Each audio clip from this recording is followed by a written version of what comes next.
जैसे कि हमने लास्ट वीडियो में आपको दिखाया था कि कैसे आप एक हेलो वर्ल्ड का प्रोग्राम बना सकते हैं। आज हम हर एक लाइन को समझेंगे इस वाले सेशन में और एक-एक बारीकियों को देखेंगे कि क्या-क्या चीज़ें यूज़ की जाती हैं जब भी हम कोई तरह का ये प्रोग्राम बनाते हैं, सिंपल से सिंपल भी। नमस्कार, आज आपका ईज़ी टू एक्सप्लोर में स्वागत है।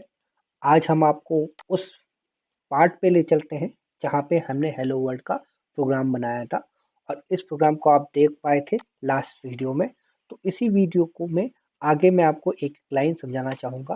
पहली चीज़ है क्लास हेलो वर्ल्ड। तो मैंने कमेंट का यूज़ करके मैं हर एक लाइन के बारे में लिख रहा हूँ। लाइन नंबर 1 से लेकर 7 तक हर एक लाइन को मैं समझाने की पूरी कोशिश करूँगा। यहाँ पर पहली चीज़ है क्लास कीवर्ड। क्लास क्या है? एक तरह का कीवर्ड है। ठीक, इस कीवर्ड को हम क्यों कहते हैं?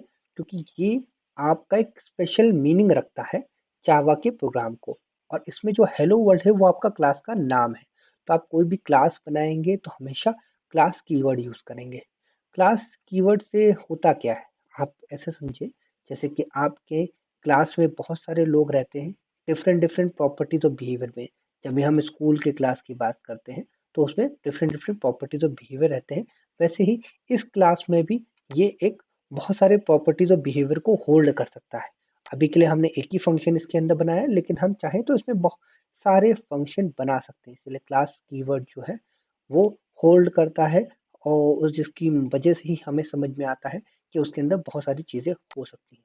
दूसरी चीज आती है कि हम यहाँ पे कर्ली ब्रेस रखते हैं। Curly brace is a entry point. ये क्या है? आपका एंट्री पॉइंट है। ठीक, जिसके जिसमें हम ये देख सकते हैं कि उसके अंदर क्लास का कहाँ से शुरुआत हो रही है और क्लास शुरुआत होने वाला पॉइंट हमें यही बताता है कि क्लास की एंट्री पॉइंट क्या है।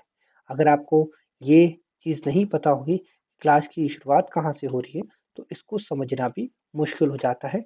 इसलिए कर्ली ब्रेस को हमेशा उसका एंट्री पॉइंट या फिर एंट्री गेट मान सकते हैं। जैसे कि आप कहीं पे भी जाते हैं चाहे वो एक सिनेमा हॉल हो, आपके पास एक एंट्री गेट होता है, एक एग्जिट गेट होता है, तो आपको पता होता है कि इसका स्कोप कहाँ से, स्कोप यानी कि शुरुआत कहाँ से।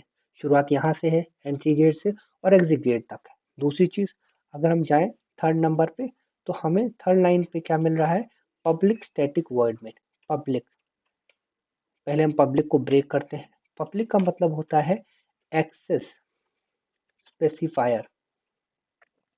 अब बात इसमें जो एक वर्ड में है मैं एक ऐसे समझाता हूँ आपको। आपके पास बहुत सारी चीजें रहती हैं जो 3 एक्सेस लेवल पे रहती है। एक्सेस लेवल यानी कि बाहर वाला व्यक्ति आपको कैसे देखता है। 3 बात तरीके से बातों से अगर आपकी पब्लिक होगी तो क्या बातें होंगी? आपका नाम हो सकता है, आपका फिजिकल अपीयरेंस हो सकता है पब्लिक, लेकिन आपके पास बहुत सारी बातें प्राइवेट होती हैं। जैसे कि आपका मोबाइल नंबर, आपका एड्रेस, ये आपका प्राइवेट होता है। तो एक प्राइवेट एक्सेस स्पेसिफायर होता है।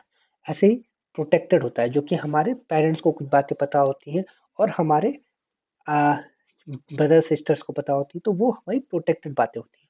वैसे ही प्रोग्रामिंग में भी जब भी हम कोई फंक्शन, कोई भी हम वेरिएबल चाहे तो 3 बातों में रख सकते हैं। एक है पब्लिक, एक है प्राइवेट और एक है प्रोटेक्टेड। इसीलिए हम इसको पब्लिक एक्सेस स्पेसिफायर कहते हैं।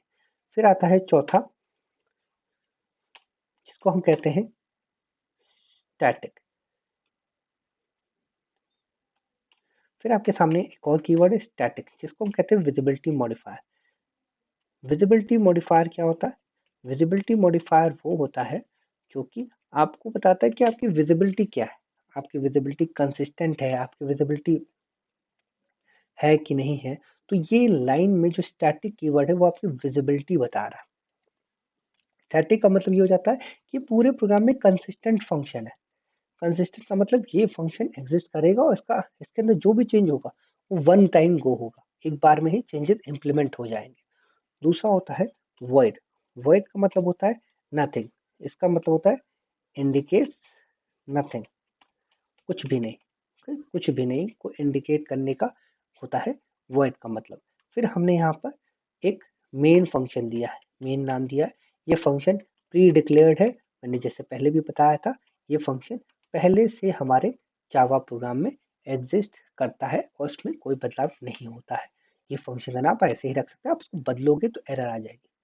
दूसरी बात होती है, हम जब भी देखते हैं तो इसके अंदर एक पैरामीटर टाइप होता है, क्योंकि पैरामीटर हमारा कुछ इस प्रकार से होता है, स्ट्रिंग args, जो कि आप ऊपर लाइन देख सकते हो, और इस लाइन को हम यहाँ पर यूज करते हैं। तो ये क्या होता है, ये हमारा आर्गुमेंट होता है। आर्गुमेंट यानी कि आर्गुमेंट हो सकता है, इसको कह सकते हैं, या पैरामीटर हो सकता है, पैरामीटर।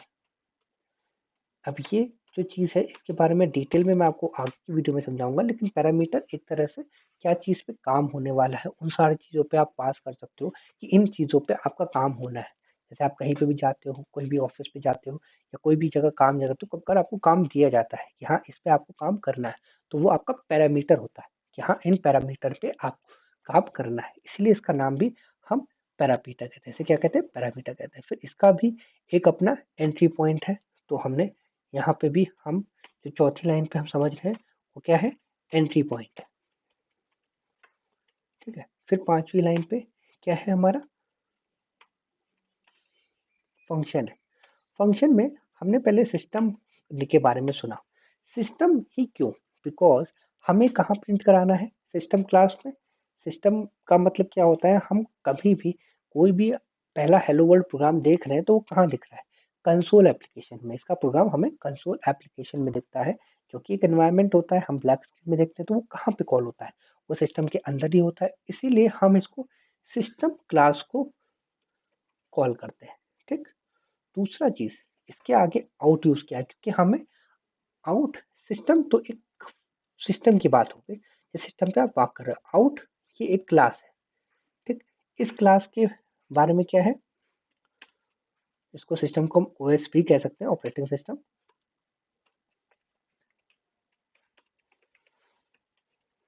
फिर आता है आउट, ये हमारा प्रेजेंट क्लास का या क्लास का नेम है, जिसके अंदर हमारे पास फंक्शन होंगे जो कि डिस्प्ले कराने का है। अब आउट का मतलब आपको समझ में आ रहा है कि हाँ ये क्लास ऐसा बनाया गया होगा जिससे हम कहीं पे भी डिस्प्ले कर पाए, कुछ भेज पाए, आउटपुट भेज पाए।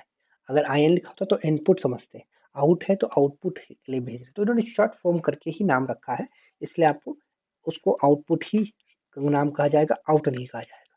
फिर उसके अंदर प्रिंट एलन नाम का फंक्शन है। प्रिंट एलन का मतलब क्या है, दो तरह के फंक्शन है, प्रिंट है, प्रिंट में सिंपल प्रिंट होता है, एलन मतलब न्यू लाइन पे प्रिंट करो, नेक्स्ट लाइन जिसपे लाइन पे कोई चीज टेक्स्ट ना लिखा हो उस पे लिखो, इसलिए हम एलन बहुत यूज करेंगे, हमेशा ही एलन यूज करेंगे। उसके अंदर जो भी आप स्टेटमेंट दोगे वो एज इट इज आपकी ब्लैक स्क्रीन पे जाके प्रिंट हो जाएगी। फिर लास्ट में इसी में एक सबसे इंपॉर्टेंट चीज आती है, सेमी कोलन। ये होता है आपका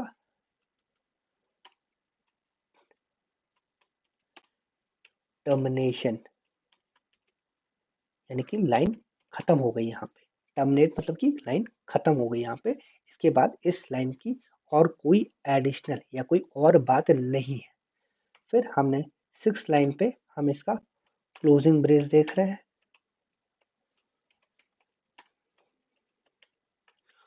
और सेवेंथ लाइन पे हम इसका क्लास का क्लोजिंग ब्रेस देख रहे हैं। तो यहाँ पर हमें पहले वाले में इससे फंक्शन का क्लोजिंग ब्रेस मिला था, पब्लिक स्टैटिक वॉइड मेन का या मेथड का क्लोजिंग ब्रेस मिला था, और सेवेंथ लाइन नंबर पे हमें क्या मिला, क्लास का क्लोजिंग ब्रेस। तो इस तरह से हमारा पूरा हेलो वर्ल्ड डॉट जावा का प्रोग्राम बना है, और इनकी बारीकियां इतनी सारी होती हैं। इन बारीकियों को इतना डिटेल में अगर नहीं भी समझ में आ रहा है इस वीडियो में, तो कोई बात नहीं, आप जैसे जैसे आगे बढ़ेंगे हम लोग इस वीडियोस में आपको और अच्छी तरह से इम्प्लीमेंट कराएंगे। और प्रैक्टिस बहुत ही इंपॉर्टेंट चीज़ है, प्रैक्टिस ज़रूर करते रहिए, जितना प्रैक्टिस करेंगे उतना जल्दी समझ में आएगा। अगर ये वीडियो आपको पसंद आई हो तो लाइक करें, साथ ही साथ हमारे चैनल इजी टू एक्सप्लोर को सब्सक्राइब करें। अगर आपके कोई भी क्वेश्चन है जावा से रिलेटेड तो पोस्ट करें हमारे कमेंट सेक्शन में, और इस फाइल का लिंक आपको हमारे डिस्क्रिप्शन बॉक्स में मिल जाएगा। धन्यवाद।